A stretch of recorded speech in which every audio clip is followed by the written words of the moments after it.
Hello, everyone, and welcome to the Florida Aviation Network. I'm your hostess with the mostest, Lori Bradner, and I'm here today broadcasting live and in the clear from Sun and Fun 2021. It is so good to be back. We are broadcasting live from the Piedmont Center, and our first guest today, I am so excited, could not think of a better way to kick off our show today, is Captain Steve Larmore with Stallion 51. Captain Larmore, thank you so much for being with us today. We are so excited to have you here. Now, I would be remiss. I know that we broadcast to people of all ages, from 2 to 92. I know many people know who you are. They've seen you out at Stallion 51. You're a legend. But I need to ask you, for those that might not know you, Captain Larmore, where did you get your interest in flying? How did you get the flight bug? Tell me your story. As a kid. You know, really? Just like all these youngsters out here this week. Okay. And I knew more about airplanes when I was 11 years old than most adults did. How did that happen? I just started studying airplanes in flight, to the detriment of my schoolwork, but... Okay. You know, okay. One of those... I won't say anything about it. Okay. All right. So you just had a natural love. Oh, yeah. Everybody knew what I was going to do when I was a child. I love it. Now, can you tell us a little bit, we're here on the grounds of Sun and Fun. We've got the Central Florida Aerospace Academy. Can you talk to me a little bit? One thing we've never talked about is your pathway through aviation and where you started and how you are actually the Chief Texan flight instructor for Stallion 51, correct?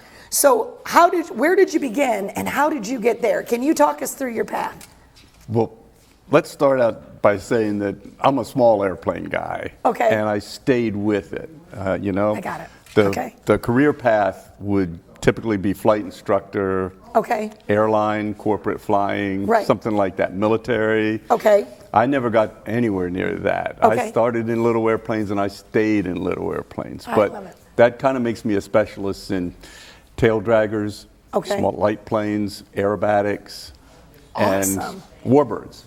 And then what was your progression? So did you get your glider's license and then your private? Actually, no, I was a private pilot in high school.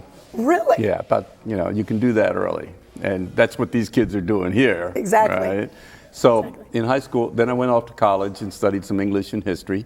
Okay. And then went right back as a line guy at the local airport and joined the glider club. So I'm already a power pilot. Right. It's an easy transition to the glider. Sure. It's just basically a few solos and a check ride to be a glider pilot, a private pilot glider. Love it. And got my commercial power. And commercial, a lot of people seem to think that's instantaneously an airline job. Right. Commercial pilots do a lot of other stuff without being an ATP. Like what? Okay, educate me. Towing banners. Okay. Right. Did you do all of that? Towing gliders. Oh, yeah. Yeah. A lot of that kind of stuff. I love it. Then how did you transition? I have to ask you, how did you transition into the Texan? Took a job T6.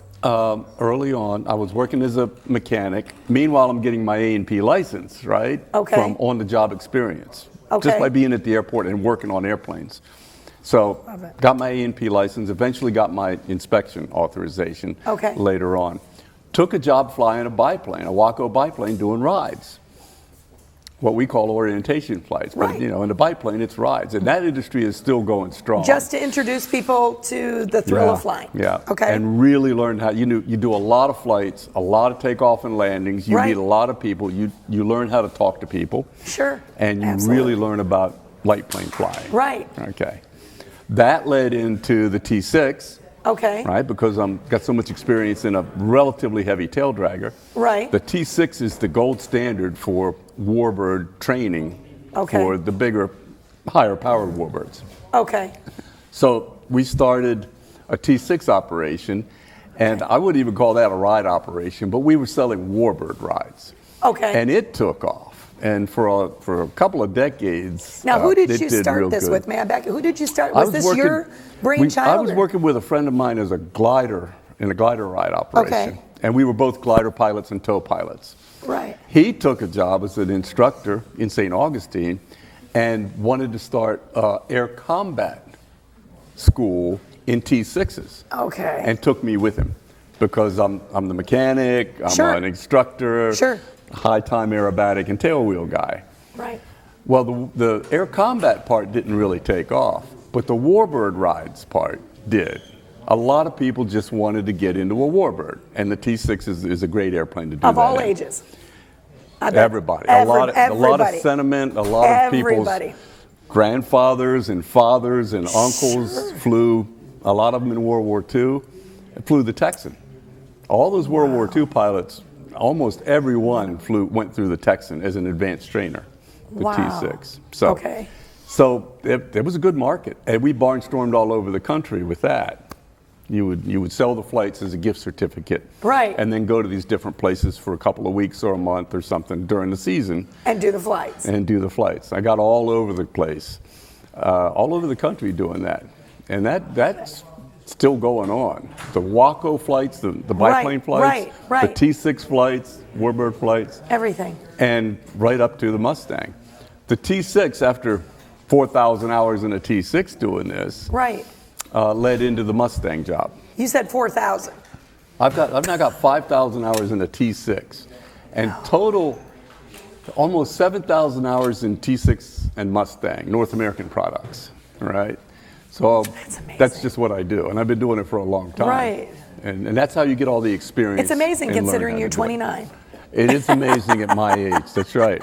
I have been flying for over 50 years. No. Since high school, yeah. That's awesome. So I interrupted you. Okay, so that took off. You did your hours, and then how did that transition into, where did you go, and where does Stallion 51 fit in with all of this? I went to work for Stallion as a mechanic, basically, to work on their T6. Because while we were barnstorming these T6s, I was also, at various times, chief pilot, head of maintenance. You know, we worked on them as well as flew them. We like to have mechanics that could fly them. Right. So I had been doing that for a long time, and Stallion 51 needed somebody to work on their T6. And my friends were working for Stallion 51, so they called me. Yeah. While I was there, just backup flight instructor in the T6 and mechanic for the T6. It was only one airplane, and then we had two. Okay. They sent me to Texas to get a P-38 ready to fly back from Texas.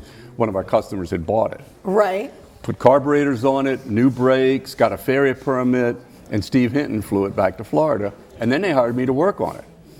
Meanwhile, I'm still the backup instructor in the Texan, so I'm still building Texan time at the same time. Okay. And one of the, let's call him the chief pilot, not the boss, not Lee Lauterbach. Right, okay. The chief pilot had to take another job, so there was an opening for a Mustang pilot. And here I am with 5,000 hours of Texan time, some Mustang time. I'm an IA, A&P. It was a pretty easy transition. They just hired me. That's awesome. And I've been doing it for 13 years now. Wow. Yeah. That is awesome. It was just the right place at the right time. And that, with the right experience and skill set. That is awesome. Now, one thing I wanted to ask you, because this is something that I've heard many times, is that the T6, and I think you touched on it a little bit, but the T6 is also known as a pilot maker. And what I really want to know, because I know with Stallion 51, how do you use, because I don't think you can walk, if you actually get in the cockpit and you fly it, I really think it makes anyone and everyone a better pilot. It's known as the pilot maker. What is it about that aircraft? What is it? Talk to us a little bit about that. That airplane was developed as a military trainer in the late 30s. Right. Because the fighter planes at the time were going through a big transition from biplanes, basically, and fixed gear airplanes with two little machine guns on them, to the ME-109 and the P-40 and the Spitfire and the Hurricane, which are retractable gear, enclosed cockpit, controllable pitch props. They're a little bit more complicated. They're faster. Right. They needed a trainer, and the T6 filled the spot, that had retractable gear, an enclosed cockpit, and some horsepower and some speed. Right. So this led to a transition to the higher powered fighters. And it's actually harder to land, and it flies like them. So it was the best military trainer ever built, probably, to this day. May I ask you, just because I'm interested, you can educate me and educate our guests as well, what makes it more difficult to land? It's got the characteristics where the T6 has flaps that go all the way from aileron to aileron under the center section. Okay. T6 has a center section wing with the outer wing panels attached to it. Right. Well, they both have flaps, so it's got a lot of flap. All right. Okay. It's got a relatively short vertical tail. Okay. So when you're in the level flight attitude or landing 2-point, the rudder is still effective. Okay. Okay. When that tail comes down, the rudder is blocked by all that flap, a very wide chord wing, a very wide fuselage. So the rudder becomes less effective as the tail comes down, right when you need it to keep the airplane straight. Right. So you go from using a normal amount of rudder to a lot of rudder to get the same results. And if you don't, that airplane is going to take you for a ride. It likes to do what's called a ground loop. You've heard of a ground loop. Yes, yes. It likes to go left and right, and you have to learn to stop it. That transitions to, say, a Mustang, or even a Spitfire or something like that, because they're easier to keep straight. So if you can do it, if you can do it in the Texan, you're going to be just fine in a higher performance fighter. That's awesome. And that's why it became such a good trainer. Right. Yeah. And it's still used today? Do they still, I mean, do people still? In our warbird community. In our warbird, that's what I was going to say. In the warbird community, do they still use them? We really recommend people who want to, say, buy a Mustang or a Spitfire or anything like that. That's the go-to airplane. Okay. You should have tail dragger time before you get to the Texan, because it's not really a good basic tail dragger trainer. It's a little bit too difficult. It's, you might be able to do it, but if you get tail dragger time and then you go through the Texan, you're going to definitely be ready for a higher powered fighter. Now, let me ask you, I don't know if this was a quote I heard or something I heard along the line, that the T6, and maybe you said it, it's a joy to fly. Flies wonderfully. But it's also a terror to fly. Does the terror come in, the fact that it's harder to land? Landing. It gets your attention. It's kind of like a pit special in that respect. It just gets your attention. Every time you turn final, you have to land this thing. You've got to bring your tail dragger skills with you. You got to wake up and pay attention. And that's where that rudder and that's where it'll scare you. And being able to compensate for that. It's got some accelerate stall characteristics too that are a little bit different, but good for training. In what way? It drops the right wing. Most Texans will drop the right wing in a normal stall, but in an accelerated stall, if you're accelerated means you're turning and pulling a little bit more G. Right. Well, when you accelerate the stall and you're going right and it drops the right wing, it's trying to enter a spin, and it does it relatively violently. Okay. And anybody that trains with me is going to go through that, learn that, and they'll be safe with you. We're just trying to make them safe. Right. Keep them safe. Safety first. If they haven't seen that, it's going to catch them completely by surprise the first time it happens, and they really won't know what to do. So that's part of the training, the almost advanced Texan training that you have to show them. Okay. If they're out there flying around without doing that, it's going to catch them by surprise one day. Right. And that's, it's all about safety. It's all about keeping people safe. Exactly. And everything that we do here at the Florida Aviation Network, and anything in aviation, that's the priority. It's always safety, safety, safety first. That's the first thing. When I went to work for Stallion 51, the first thing I learned was the priority here is safety. The reason Stallion 51 exists was to train Mustang pilots and make them safe in the Mustang, because for decades it had a horrible safety record. They weren't getting the proper training. I did not know that. And that's what Stallion 51 has been doing for over 30 years. Wow. Keeping people safe in the Mustang. That's it. Yeah, and the Texan, as you can tell, plays into that. Right, because as you said, if they can do that. Now, I think you just lost your mic, so I'm going to have you hold that just so we don't lose you. No, that's all right. We're just having too much fun. No, I love it. Now, let me ask you, I want to touch. This is something that I did a little bit of homework on, but I need you to educate me again and educate our viewers on. It's something called the Thang.